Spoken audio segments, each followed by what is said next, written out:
नमस्ते दोस्तों, ये है आपका खंड ब यानी पार्ट 2। इस अध्याय के अंदर हम जानेंगे 6 पार्ट से 10 पार्ट के बीच में समरी, ताकि आपके एग्जाम के अंदर कोई भी कहीं से भी कुछ भी क्वेश्चन आ जाए तो उसे आप आराम से कर पाओगे।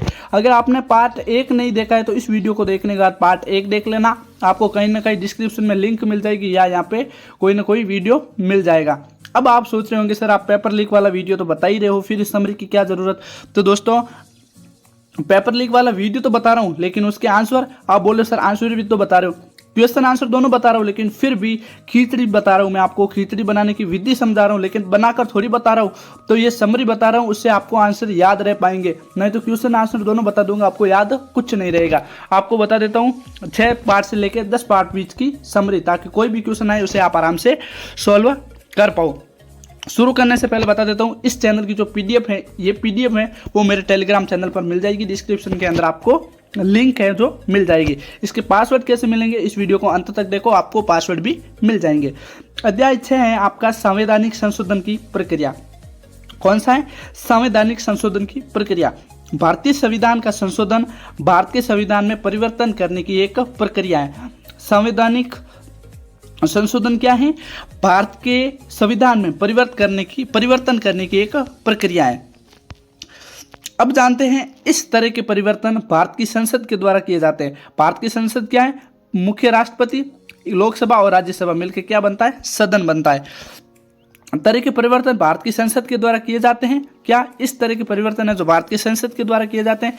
इन्हें संसद के प्रत्येक सदन से पर्याप्त बहुमत के द्वारा अनुमोदन प्राप्त होना चाहिए और विशिष्ट संसाधनों को राज्य के द्वारा भी अनुमोदित किया जाना चाहिए। प्रस्ताव पारित होने के पश्चात, ये आप सिंपल भाषा में कहे कि सामाजिक मतलब संविधान संशोधन क्या है, तो प्रस्ताव पारित होने के पश्चात यानी कानून या कोई भी प्रस्ताव पारित होने के पश्चात उसे राष्ट्रपति के पास हस्ताक्षर के लिए भेजा जाता है और राष्ट्रपति द्वारा विधेयक पर हस्ताक्षर होने पर संविधान संशोधन हो सकता है। यानी राष्ट्रपति अपना हस्ताक्षर करते ही संविधान में संशोधन हो सकता है, कुछ भी चेंजेस हो सकता है। जिस सदन में वह प्रस्तुत हो रहा है उस सदन की उपस्थिति संख्या का साधारण बहुमत 2/3 होना चाहिए। वहां से विधेयक पारित होकर द्वितीय सदन में जाता है। इसी के साथ दोस्तों केशवानंद भारतीय निर्णय आपने सुना होगा। क्या चीज? केशवानंद वाला किस्सा सुना होगा। केशवानंद भारतीय निर्णय, केशवानंद भारती बनाम केरल राज्य के मामले में 68 दिन तक सुनवाई हुई थी। क्या 68 दिन तक हुए थे? वो सबसे बड़ा मुद्दा था। यह तर्क वितर्क 31 अक्टूबर 1972 को समाप्त हो गया था। क्या 31 अक्टूबर 1972 को शुरू होकर 23 मार्च 1973 को खत्म हो गया था। 24 अप्रैल 1973 को चीफ जस्टिस सीकरी और उच्चतम न्यायालय के 12 न्यायाधीशों ने 12 अन्य न्यायाधीशों ने न्यायिक इतिहास का यह सबसे बड़ा महत्वपूर्ण निर्णय दिया था। अब बात करते हैं दोस्तों, इस सिद्धांत ने कौन से? केशवदास वाले सिद्धांत ने संविधान में संशोधन करने की संसद की शक्ति पर अंकुश लगाया और ये सुनिश्चित किया कि संविधान एक जीवंत दस्तावेज बना रहे जो अपने मौलिक मूल्यों और सिद्धांतों को संरक्षित करते हुए बदलते समय के साथ प्रति उत्तरदायी हो।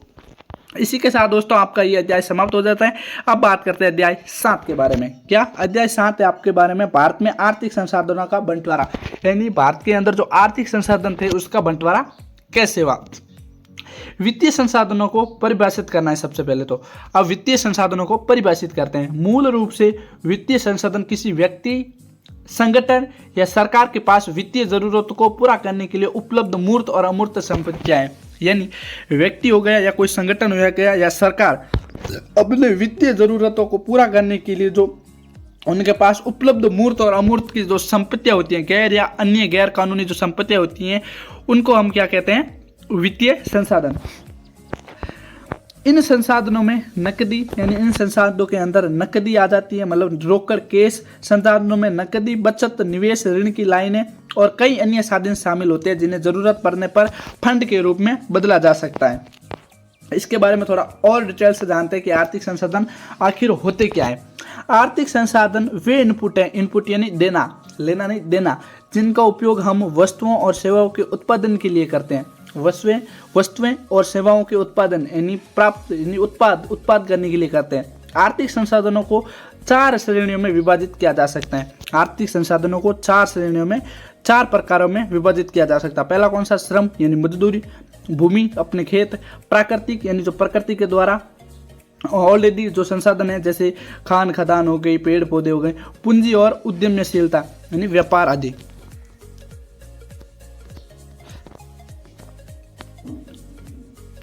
श्रम का तात्पर्य मानव प्रयास और प्रतिभा से है। श्रम का तात्पर्य किसे? मानव प्रयास और प्रतिभा से है। प्राकृतिक संसाधन भूमि, प्राकृतिक संसाधन कौन कौन से?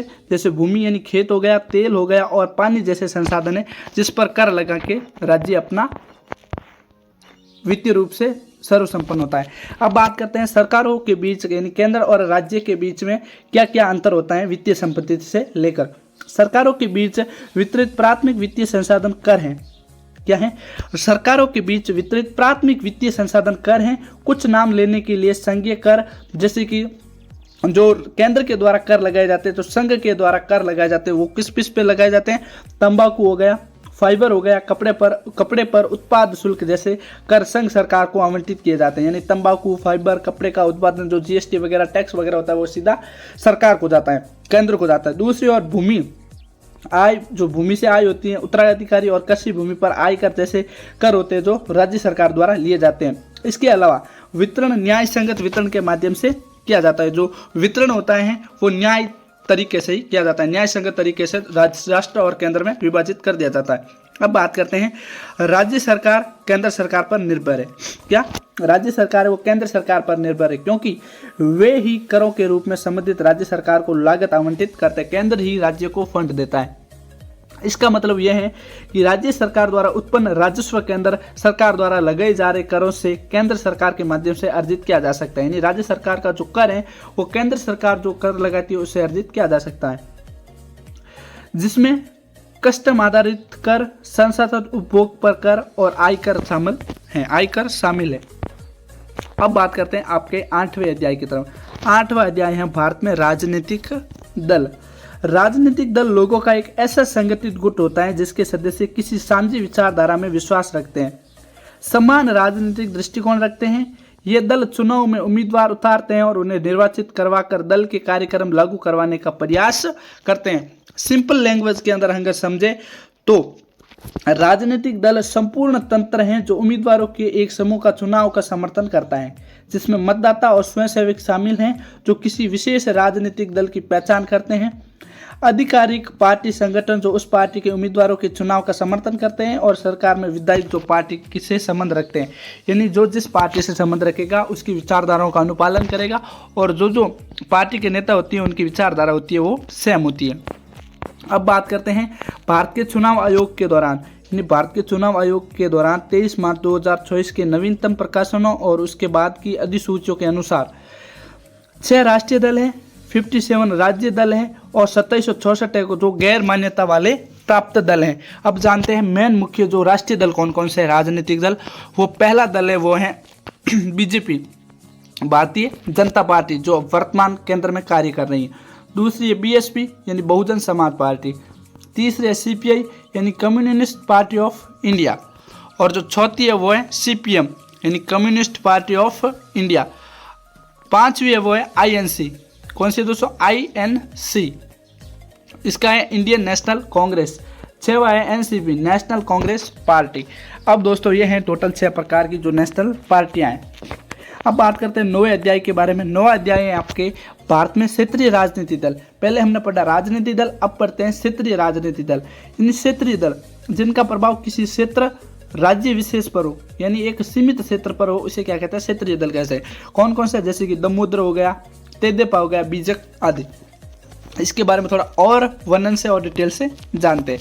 क्षेत्रीय दल जानने से पहले आपको बता देता हूँ, कोई भी राजनीतिक दल होता है जिसका राजनीतिक आधार एक ही क्षेत्र में होता है, चाहे उसे उद्देश्य और मंच कुछ भी हो। जबकि क्षेत्रवादी दल, क्या राजनीतिक दल कौन सा होता है? जिसका जो उद्देश्य होता है वो एक ही मंच पर होता है, एक ही मतलब राष्ट्र के प्रति होता है, वो होता है राजनीतिक दल।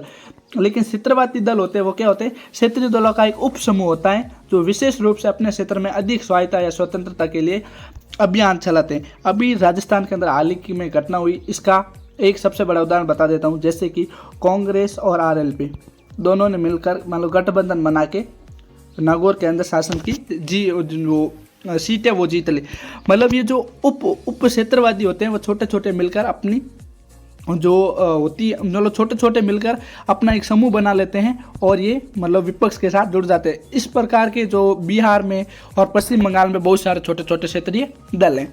अब बात करते हैं भारत निर्वाचन आयोग की अधिसूचना दिनांक 25 मई 2023 के अनुसार देश के 29 राज्यों और केंद्र शासित प्रदेशों में कुल 58 दलों को राज्य पार्टी का दर्जा प्राप्त हुआ है।